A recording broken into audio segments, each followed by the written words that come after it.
Bonjour à tous, c'est Marion Couturier.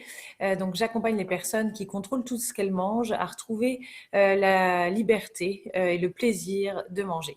Alors sur ce groupe, se préparer aux fêtes pour éviter de prendre des kilos émotionnels, eh bien dans ce groupe aujourd'hui, on parle de la balance. On parle de la balance et pourquoi on peut avoir peur de monter sur la balance après les fêtes. Alors d'abord, la balance et le poids y est indiqué est un indicateur que je trouve relativement peu fiable parce que peuvent faire varier le poids de nombreux facteurs en fait qui ne sont pas révélés à travers le poids qui est indiqué.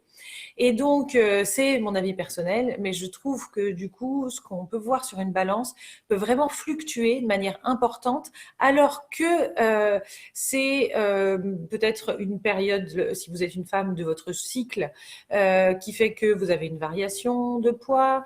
Ça peut être une diminution ou une augmentation de la masse musculaire. Ça peut être une variation de la rétention d'eau.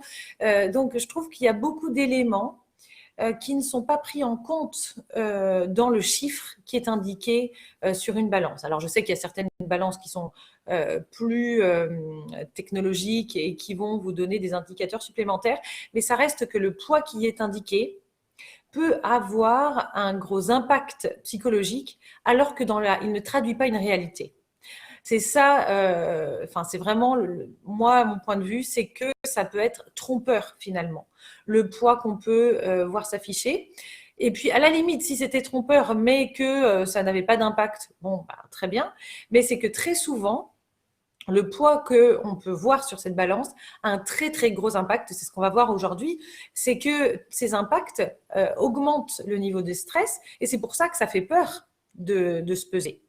Alors, le premier facteur déclencheur de stress quand on se pèse, ça va être, tout d'abord, excusez-moi, je reprends juste la feuille parce que je voulais revoir bien, ne rien oublier, voilà. Le premier impact, ça va être sur la vision du corps que l'on va avoir. Alors, pourquoi? Parce que, je ne sais pas si ça vous est déjà arrivé, mais si vous voyez un écart, même pas très important, disons de 1 ou 2 kilos par rapport à votre poids précédent, eh bien, vous allez voir dans le miroir un corps que vous allez beaucoup moins aimer, beaucoup plus juger que ce que vous auriez fait une semaine, 2 semaines, un mois avant, en ayant vu un poids sur la balance, disons, de 1 ou 2 kilos de moins. Et ça, ça traduit une difficulté à voir la réalité, à voir votre corps tel qu'il est vraiment. C'est-à-dire que quand vous voyez un poids qui vous convient sur la balance, vous allez avoir tendance à regarder rapidement votre silhouette dans le miroir, ok, ça va, ne pas vous attarder, réussir à trouver des parties que vous trouvez jolies, apprécier votre silhouette globale, donc ça va. Et à l'inverse, si vous voyez un poids qui ne correspond pas à ce que vous attendiez, disons même voilà un écart peu important ou plus important, mais tout de suite, ça peut faire, je ne sais pas si ça vous parle, mais ça peut faire que vous allez voir votre corps d'un coup comme ne correspondant plus du tout à ce que vous aimez, étant d'un coup beaucoup plus gros que ce que vous avez l'habitude de voir. Vous allez focaliser sur certaines parties de votre corps en vous disant qu'elles sont vraiment disgracieuses et ça va faire monter de la honte, peut-être même du dégoût par rapport à votre corps. En tout cas, d'un coup, vous allez voir un corps complètement différent de celui que vous avez pu voir une semaine, 2 semaines, un mois avant. Ça c'est un vrai indicateur que vous avez de la difficulté à voir votre corps tel qu'il est réellement. S'il y a des gros écarts, alors qu'il y a peu d'écarts finalement sur la balance, mais des gros écarts dans votre vision de votre corps. Donc c'est très stressant que d'aller sur la balance et de se dire que peut-être vous allez avoir un verdict entre guillemets qui ne va pas vous plaire et que vous allez vous regarder dans le miroir, et avoir une vision que vous n'allez pas du tout aimer. Donc, le premier effet, c'est cet effet-là. C'est un effet sur la vision que vous allez avoir de votre corps. Le deuxième effet, je reprends ma petite feuille encore une fois, excusez-moi. Le deuxième effet dont on va parler, suite au fait de se peser, par exemple après la période des fêtes, c'est l'impact sur le discours intérieur, qui est assez lié d'ailleurs à celui qu'on peut avoir quand on regarde son corps. Alors, l'impact qu'on peut avoir sur le discours, c'est que tout de suite, si on voit un poids qui ne correspond pas à ce qu'on voulait et qu'on est très déçu, ça peut mécaniquement entraîner un discours de dénigrement à l'intérieur de soi. Je suis trop moche, je suis trop nulle, j'y arriverai jamais. C'est tout ce que je ne voulais pas qui arrive. Qu'est-ce que je vais faire maintenant? J'y arriverai jamais.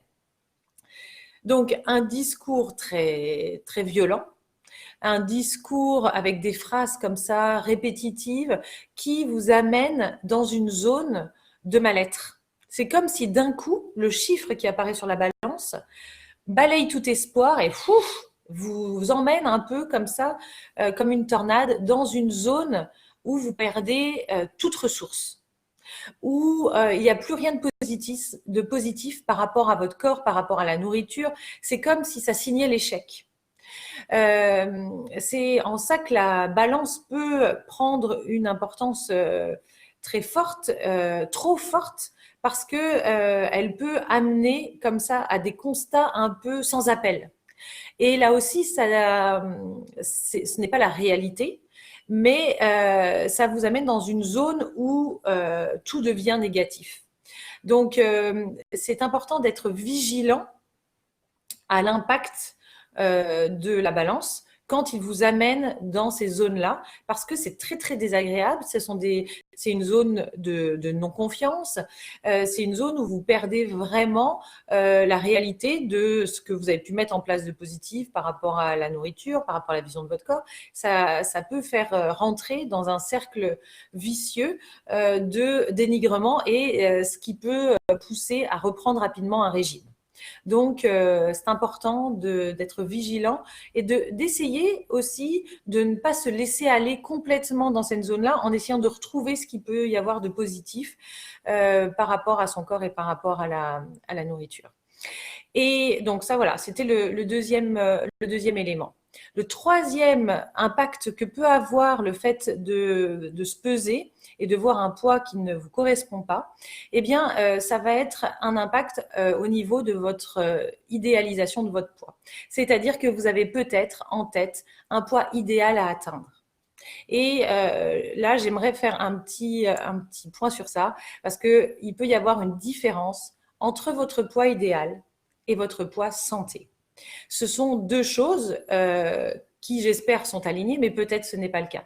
Quand je parle de poids santé, en fait, je veux dire un poids qui correspond à ce dont votre corps a besoin, que vous pouvez atteindre, et vous le savez, que vous pouvez surtout maintenir sans effort.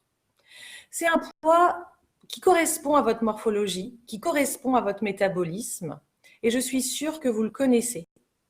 Parce que c'est un poids, ce poids santé, qui correspond à ce dont vous avez besoin. Alors que le poids idéal serait un poids que vous savez un peu quand même tendu à tenir.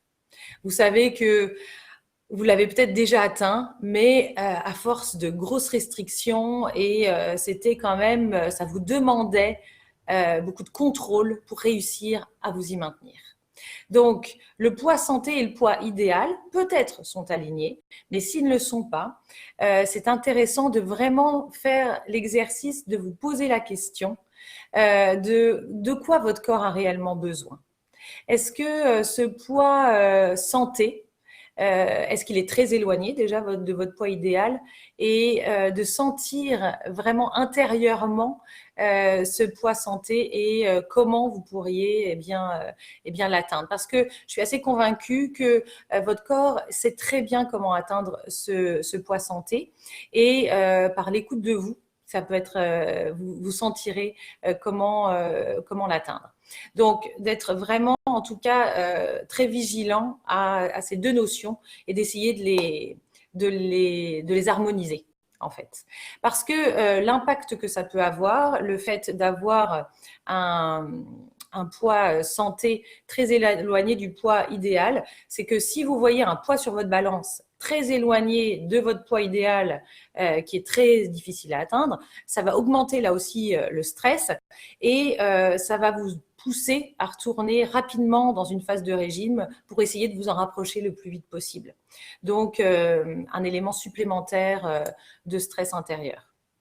Donc vraiment, en fait, vous voyez à travers ces 3 conséquences qu'on vient de voir de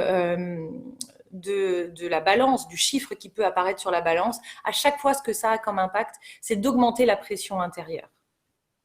C'est d'augmenter la peur de ne pas réussir à atteindre l'objectif.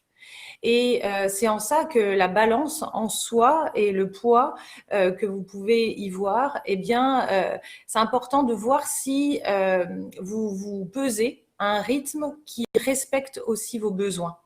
Parce que si c'est un élément stressant, eh bien, c'est important d'écouter à quel point vous en avez réellement besoin. Parce qu'il peut y avoir d'autres indicateurs que la balance. Ces autres indicateurs, moi, celui que j'utilise, par exemple, eh bien, c'est comment je me sens dans mes vêtements. Et je trouve que c'est un indicateur bien plus fiable que celui de la balance. Parce que si vraiment j'ai une grosse variation de poids, bien bon, ce qui ne m'est pas arrivé depuis longtemps, mais en tout cas, au début, quand j'ai commencé à l'utiliser, je me suis rendu compte que contrairement à la balance, eh bien, j'avais pas tant de variations que cela. En fait, finalement, c'était une vue de mon esprit et ça m'a aidé à revenir dans la réalité par rapport à la vision de mon corps. Donc, je vous invite à vraiment vous poser la question des impacts par rapport à ce qu'on a vu, des impacts que peuvent avoir la balance et le fait de vous peser régulièrement sur votre niveau de stress par rapport à la nourriture, par rapport à votre corps, et de regarder eh bien, à quelle fréquence vous vous pesez et si c'est vraiment un élément aidant pour vous. Et de voir s'il n'y a pas d'autres indicateurs qui pourraient vous aider et qui pourraient être plus objectifs, parce que comme je vous le disais au début, le poids qui s'inscrit sur une balance peut être très variable en fonction de nombreux facteurs. Et pour moi, ce n'est pas un indicateur fiable quand on est très stressé et en tout cas très obnubilé par le poids et par la nourriture. Donc voilà, je vous encourage à prendre le temps vraiment de vous poser, de réfléchir à cette question de la balance. Et puis si vous avez envie de faire un travail approfondi sur cette question de la vision de votre corps, que vous voyez que c'est quelque chose qui peut être difficile pour vous à faire seul, n'hésitez pas à me contacter en MP pour qu'on puisse prévoir une séance pour parler de votre problématique. Je vous renvoie demain, comme chaque semaine, une petite checklist pour continuer la réflexion sur ce thème. Et puis, n'hésitez pas à mettre des commentaires sous ce live pour qu'on puisse échanger sur ce sujet ou sur d'autres sujets qui vous viennent et qui vous préoccupent par rapport à l'approche de ce moment des fêtes, puisque là, on arrive vraiment proche des fêtes de fin d'année. Donc, n'hésitez pas à partager. Voilà, je vous souhaite une très très belle journée et puis au plaisir d'échanger ou de vous retrouver en live la semaine prochaine.